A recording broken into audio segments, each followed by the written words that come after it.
I told my brother not to come to Dad's ceremony while we were standing at the old kitchen table. Of all places, with the hall rental bill between us like a divorce paper. His half-paid check was still tucked in the envelope. The paper calendar on the fridge had Saturday circled in red, and my coffee had gone cold beside my hand. Then, stay home, I said.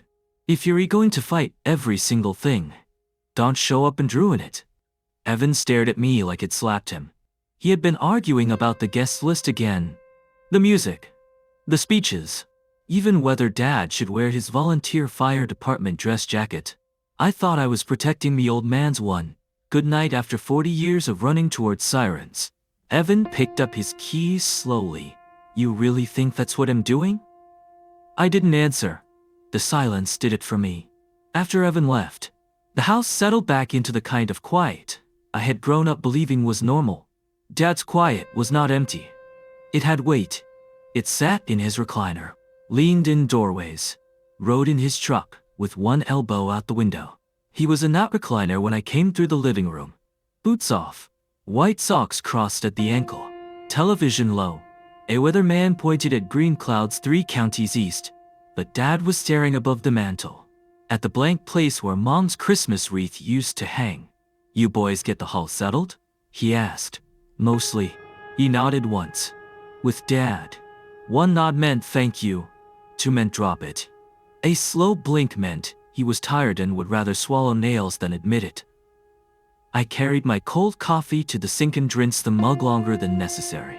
From the kitchen, I could see his old volunteer fire jacket on the peg by the basement stairs. The brass buttons were dull now, the cuffs shiny from use. When I was little, that coat seemed bigger than any man. It smelled like smoke, rain, and the lemon soap Mom made him scrub with before supper. Now it just looked heavy. I lived 10 minutes away in a rental with a rattling window unit I kept promising to replace, which was a joke since I fixed heating on their systems for a living. Most days I was on somebody's roof with sweat running down my back, listening to compressors cough themselves to death. Around town, people knew me as Ray's younger boy, the one who stayed. They asked about Dad at the gas station like he was an old landmark I was responsible for keeping upright. Evan was the one who got out. He had a house near Columbus, a job title nobody could explain without using the word corporate, and shirts that looked pressed after a 3-hour drive. Folks called him successful in the same tone they used for difficult. I handled gutters, prescriptions, oil changes, doctor forms. Evan sent checks, made calls, and arrived with instructions. So maybe I had decided being nearby meant I understood more. Mom would have hated that. She used to stand between us at the sink and snap a dish towel when one of us got sharp. Same blood, she'd say. Act like it. She had been gone 9 years, but the house still bent around her absence. Her blue mixing bowl stayed on the top shelf. Her handwriting was still taped to the flour canister. Dad dusted around those things like they might bruise. In the garage, his little radio crackled with an old country station, playing to nobody. I switched on the light. Motor oil, cut grass, and orange hand soap rose up around me. His tools hung in perfect order. On the high shelf sat his cracked fire helmet, kept for 20 years by a man who claimed not to be sentimental. I stood there hearing Evan's voice again. You really think that's what I'm doing? I wanted the answer to be easy. I wanted him to be controlling and me to be loyal. That would make everything simple. Dad coughed from the living room. You need anything? I called. No. Then, after a pause, you eat yet? That was about as close as he came to saying he cared. Not yet. There's meatloaf. I smiled and opened the fridge. Same foil pan. Same ketchup baked across the top. In our family, love was leftovers. Work boots by the door. A radio playing in an empty garage. And 3 men saying almost nothing because saying more felt dangerous. By Tuesday night, I had the ceremony spread across my kitchen counter like I was planning a wedding nobody had asked for. The hall manager had emailed the deposit receipt. The guest list sat beside it in my blue ink handwriting. On my phone was a sample sheet cake with little reed icing flames around the border. I was proud of that cake. Evan hated it immediately. Flames. he said over speakerphone. They're decorative. For a fire department retirement? It's cake. Evan, it's tacky. I set my pen down too hard. Fine. No flames. What else? On his end I heard traffic and that soft clicking turn signal from his car. Somehow as smug as he was. How many people are coming? He asked. 72 if everyone brings who they said. That's too many. It's a household people. Dad doesn't like crowds. I stared at the names: neighbors, cousins, old volunteers, widows from the station, men who had stood beside Dad in smoke and sleet for 40 years. Dad spent half his life at fish fries, parades, pancake breakfasts, and 4th of July barbecues. That doesn't mean he enjoyed them. That was how the whole call went. No to the little country band because it would be too loud. No to the slideshow because old pictures make people weird. No to asking Dad to say a few words because he hated being put on the spot. No to letting retired firefighters tell stories because those things go sideways. No to inviting a couple of names he would not explain. At first I wrote his objections in the margin like we were grown men being practical. After 10 minutes, the page looked like evidence. In the family group chat, my cousin Lydia sent 3 thumbs up. Emoji IS under the cake sample. My aunt wrote, "Your dad will love this." Evan answered later with 3 words, "Maybe something simpler?" I wanted to throw the phone into the sink. Dad came in while I was still sitting there, his slippers whispering on the linoleum. He opened the fridge, stared inside, then closed it without taking anything. "Everything all right?" he asked. "Fine." His eyes moved over the deposit email, the guest list, the cake picture. His face softened a little, and I mistook it for approval. "Lot of trouble," he said. "It's no trouble." He tapped the edge of the list with one thick finger. "Don't make a fuss over me. You earned a fuss." For 1 second, something crossed his face. Not anger, not even sadness. More like he had heard it or locked behind him. Then, it was gone. "Your brother helping?" he asked. I almost laughed. "Depends what you call helping." Dad's mouth tightened. "He means well. He means well from 2 hours away." Dad didn't answer. He only picked up my phone, squinted at the cake, and set it down carefully, like it belonged to a stranger. After he went to bed, I kept crossing things out and writing them back in. At 10:30 Ada.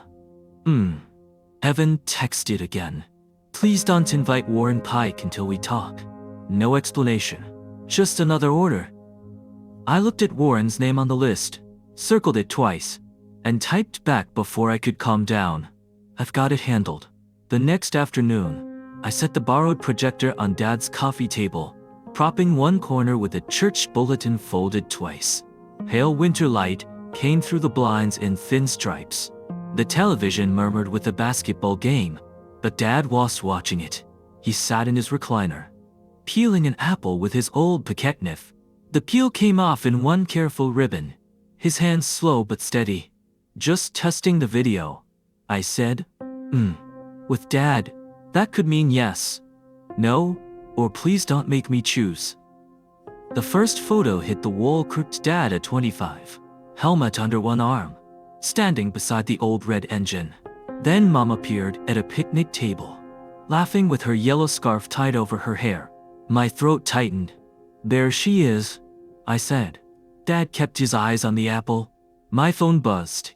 "Evan, don't use the mom sequence near the end. Keep it simple." I stared until the screen dimmed. Before I could answer, another message came. "And don't bring up the Mill Road fire in any speech. Please." That polite little please made it worse. Like he could put a ribbon on a command and call it concern. I called him. He answered fast, in between meetings. Then, explain quick. "What's your problem with Mom being in Dad's video?" Silence. "I don't have a problem with Mom," he said. Could have fooled me. First the guest list, then the music. Now Mom in the biggest fire of Dad's life? His voice lowered. "That's exactly why you shouldn't mention it." I looked at Dad. His knife had stopped halfway through the apple, a strip of peeled angled from the blade. "He saved people that night," I said. I know what he did. Then why are you acting ashamed of it? Behind Evan, I heard office noise, a door clicking shut, somebody laughing far away from whatever room he'd hidden in. I'm asking you to trust me, he said. I laughed once. Dad's eyes flicked toward me. You don't get to show up with rules and call it trust. I'm trying to keep this from becoming something Dad doesn't want. Dad said it's fine. Dad says everything's fine. That landed hard enough to shut me up for a second. On the shelf beside the TV, Mom's silver-framed anniversary picture caught the projector light. Last Christmas, I'd seen Dad polish that frame with the corner of his flannel shirt, rubbing at one smudge until his fingers shook. You want to know what I think? I said. I think you're embarrassed. By the old firehouse guys. By Dad getting emotional. By Mom being remembered by people who actually loved her. Caleb, stop. He didn't sound angry. He sounded tired. I used that against him anyway. And Warren Pike? I asked. Why can't we invite him? Afraid he'll remind people Dad mattered before your business cards got fancy? Do not invite Warren, Evan said. No please that time.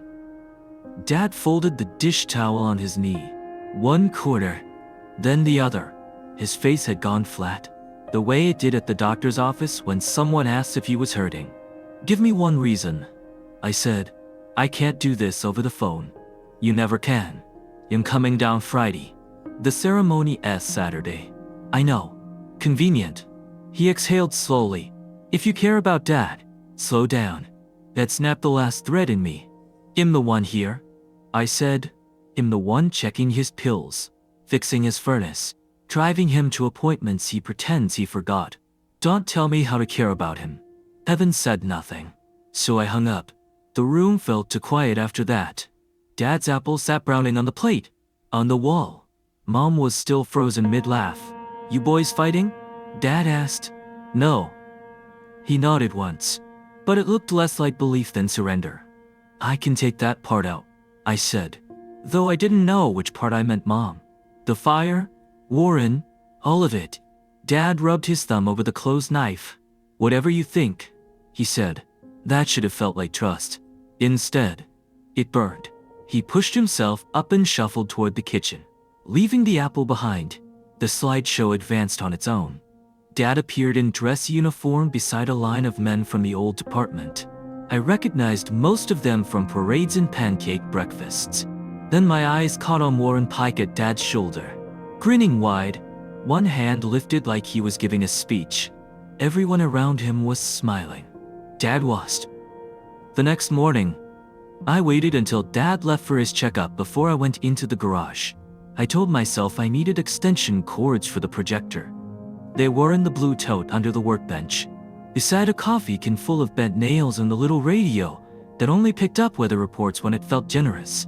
But the second I saw the gray storage box on the shelf, I knew the cords were an excuse. Dad had written FIREDPT MISC across the lid in black marker. The ink had faded purple at the edges. Dust clung to my fingers when I pulled it down, and the cardboard made a soft, tired scrape against the shelf. Inside were old banquet programs, newspaper clippings, a cracked helmet shield, and photographs scrolled like dry leaves. Men in dress uniforms, men beside engines, men at summer cookouts with paper plates in their hands, smiling like time had promised to leave them alone. Warren Pike was in more pictures than I expected. Warren with his arm around Dad after a parade. Warren at a podium while Dad stood behind him, eyes lowered. Warren in a grainy county paper photo, one hand lifted, already performing for the room. I sat back on my heels. Why don't you want him there? Evan? I muttered. I called to old department numbers before anyone answered. The first went to voicemail. The second belonged to Carl Hensley, who still sold bait by the lake and talked like words cost money. Carl, it's Mason, Ray Bell's son. Coon. It'll be. How's your dad? Good. We're planning a retirement thing for him. A silence settled in. That's so? I was wondering about Warren Pike, I said, thinking of inviting him. Carl breathed out through his nose. Warren likes a microphone. I gave a small laugh. He didn't. Was there bad blood between him and Dad? Bell jingled on his end. I heard him cover the phone, mumble to somebody, then come back quieter. Your dad ever talked about Mill Road? Not really. Then maybe leave it not really. My fingers tightened around the phone. What happened? You were little. I'm not little now. Carl sighed. Warehouse fire. Bad roof. Bad night. One man got hurt bad. Your dad pulled somebody out before the back wall came down. Warren turned him into a legend afterward. Papers loved it. That doesn't sound like something Evan should be hiding. No, Carl said. It never does from outside the room. Before I could ask more, he said a customer was waiting and hung up. The garage felt suddenly colder. It smelled like motor oil, cardboard, and the orange hand soap Dad kept by the utility sink. At the bottom of the box was a manila envelope, opened and resealed so many times the clasp had torn the paper soft. Inside was a clipping folded around 3 photos. The headline read VOLUNTERFIRENANJUREDINM ILLROADBLAZ. Beneath it was Dad, younger than I am now, wrapped in a blanket. His face streaked black, eyes empty. Beside him stood Warren Pike, clean enough to look staged. The injured man's name was Daniel Mercer. I didn't know it. That bothered me. On the back of one photo, in Dad's blocky handwriting, were 3 words. Evan knew first. I stared until the letters blurred. Knew what? About Warren? About Mercer? About some payment? Some blame? Some family secret Evan had been guarding from 2 hours away, while I stayed close and felt righteous. I put everything back neatly. Then I took a picture of the clipping with my phone. When Dad's truck rolled in 20 minutes later, I was at the workbench holding an extension cord I didn't need. He stepped inside with a pharmacy bag in one hand. Find what you were after? He asked. I looked at the gray box. Yeah, I said. Dad followed my eyes, and for 1 second his whole face emptied. Then he nodded, set the bag by the door, and said nothing at all. Evan showed up Friday afternoon in a charcoal coat to nice for Dad's gravel driveway.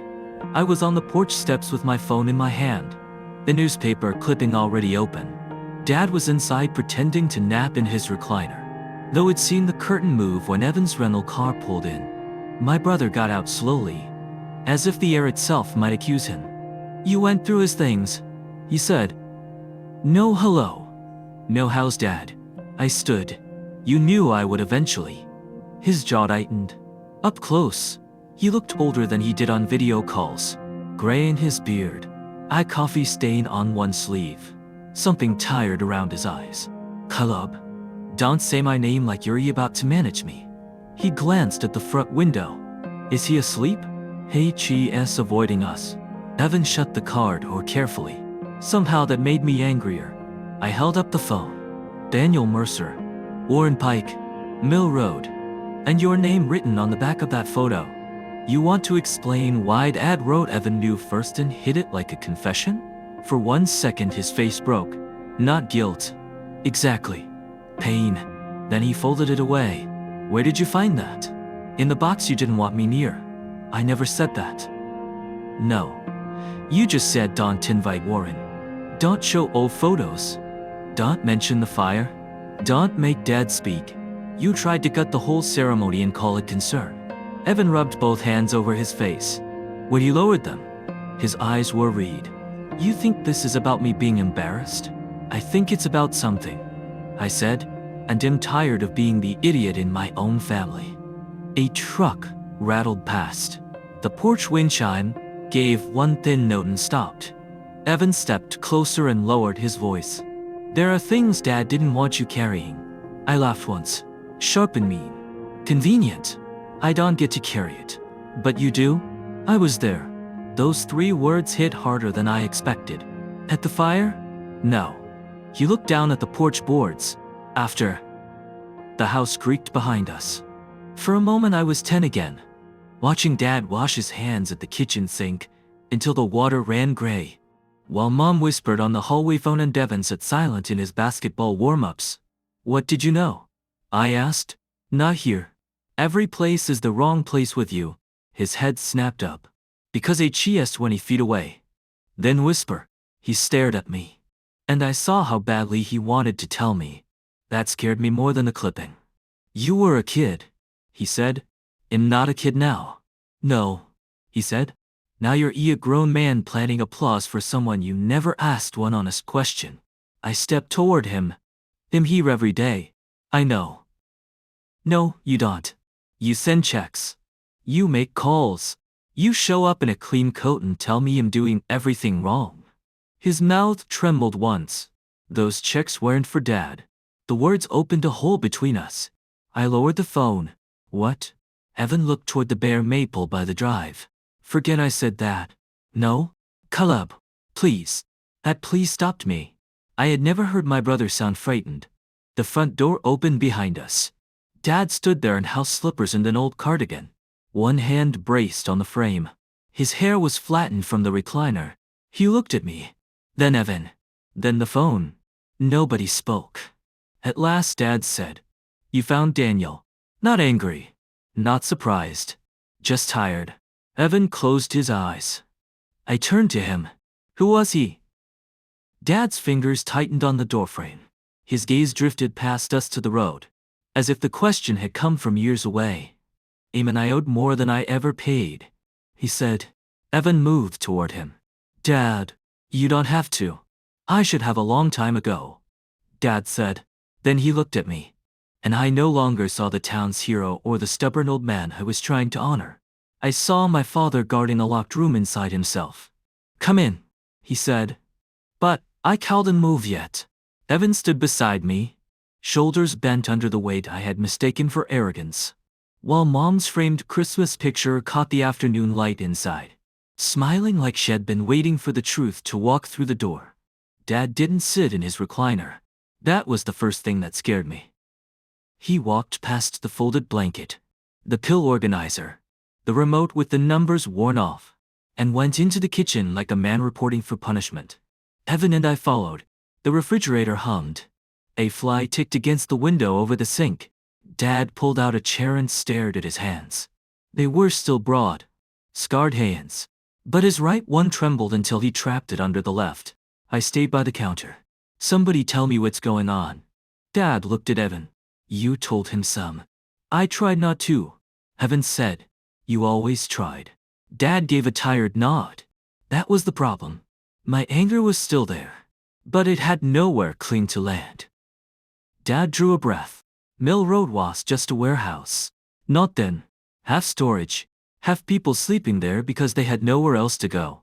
The newspaper clipping flashed in my mind. That neat little word blaze. There was a boy inside, Dad said. 6, maybe 7. Under a table in the front office. He coughed so much he couldn't cry anymore. Daniel Mercer went in with me, younger than me. Faster, better, if I'm honest. We found the child together. Evan shifted in the doorway. The roof started talking, Dad said. Eyes on the cracked tile Mom never got around to replacing. Daniel told me to take the boy out. He checked the back rooms. Someone said there might be 2 more. You left him? I asked. Dad flinched, and shame hit me before he answered. I carried the boy out. Then I turned to go back. He rubbed his thumb hard over his knuckles. Warren stopped me. The name changed the room. Command had called it. Too unstable. Warren had my coat in his fist and 2 men behind him. I fought them. His voice thinned, but not enough to matter. Dad? Evan said softly. No. He should hear it right. Dad swallowed. Daniel got out when a side wall gave. Not walking. Not whole. He lived, but he didn't come back to the job. For a long time. He didn't come back to much of anything. I saw the old photo again, Dad under a blanket. Warren beside him, proud and clean. Then why did they call you a hero? I asked. Dad smiled without humor. Because the boy lived. Because Warren needed the story simple. Towns like simple. 1 rescued child. 1 brave volunteer. 1 injured man. No questions about who ordered men to stand down, or who ignored people sleeping in a condemned building. My mouth went dry. Evan said, I was there. I turned to him. You were homesick. Dad said.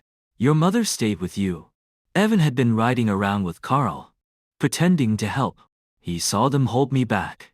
He saw Daniel come out. Evan's face had gone pale. I saw Dad on his knees, he said, screaming Daniel's name. And Warren was already telling a reporter Dad had saved a child, like he was announcing a parade. The room went quiet, except for my own breathing. The checks, I said. The money you've been sending. Evan met my eyes. His were wet, but steady. Daniel's wife died 8 years ago. His ramp was rotting. His van kept breaking down. Insurance fought everything. He never asked Dad for anything. He never asked anyone. So you helped him. Quietly. Evan said. Because he deserved quiet. Dad stared at the table, and because every time Warren put me on a stage and called me the finest man he ever served with, I couldn't sleep for a week. The ceremony rose in my head, the hall. The slideshow. The applause I had been so proud to arrange. I saw Dad sitting under it like smoke filling a room. I gripped the counter. You should have told me. Yes, Dad said. Evan looked away. After a moment, Dad reached into his cardigan and pulled out a folded piece of paper. He laid it on the table without opening it. Daniel's daughter wrote last month. He said, she heard about the party.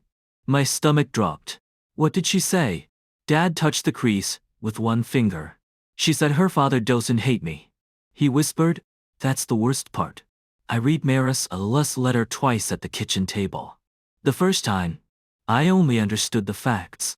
Her father still kept the cracked helmet from that night on a shelf in his den. He never blamed Dad. He only hated hearing people turn the fire into a neat story about bravery. Like pain became prettier if a man wore a uniform. The second time, one sentence stopped me cold. Please don't make him sit through another room where everyone claps for the worst night of his life. I set the paper down. Dad was across from me, staring at his coffee like it might tell him where to look. Evan stood by the sink, arms folded, face tired in a way I had mistaken for judgment. A clean little story, I said. No one answered. That was what I had been building. The slideshow, the music, the old newspaper clipping blown up on poster board, Warren at a microphone, telling a crowd what courage looked like while Dad sat there unsurvived the praise. I pushed back from the table. The chair legs scraped the floor. Outside, the porch boards were damp from earlier rain. The wind moved the chimes Mom had bought at a yard sale. 3 thin notes and then silence. I leaned on the railing and tried to breathe past the shame sitting in my ribs. Evan came out after me. I called you a coward, I said. He looked at the yard. You did. I thought you were ashamed of him. I know. You could have told me. I tried badly, he said. Then I quit trying. I wanted to argue. But the letter was still in my hand, soft now from where it gripped it. How long have you known? Since Mom got sick. She told me he had bad weeks after every banquet. Every article. Every time somebody called him a hero in front of strangers. Evan rubbed both hands over his face.